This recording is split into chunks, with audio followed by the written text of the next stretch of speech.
Musa Celil, Kızıl Ramaşka.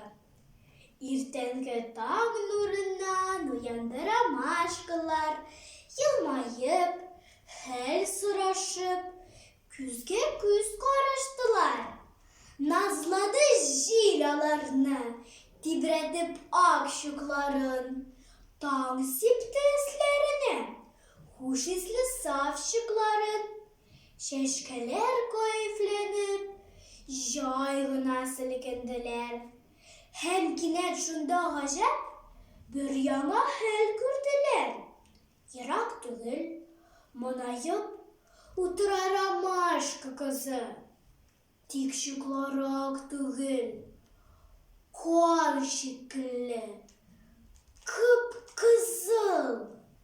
Ramaşkalar barda, ayrıldı birbirsinden. Nişik bulay birisi, ol kızıldan kengen.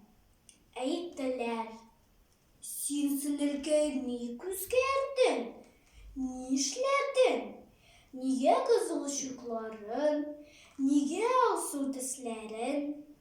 Ayttı kızıl ramaşka, tınırla benim yanıma, yattı battır soğuşu.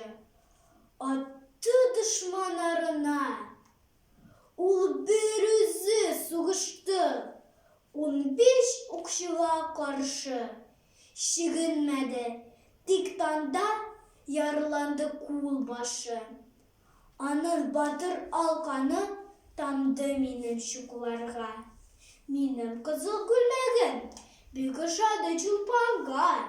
Yiğit gitti, min kaldım kanın saklap şuğumda.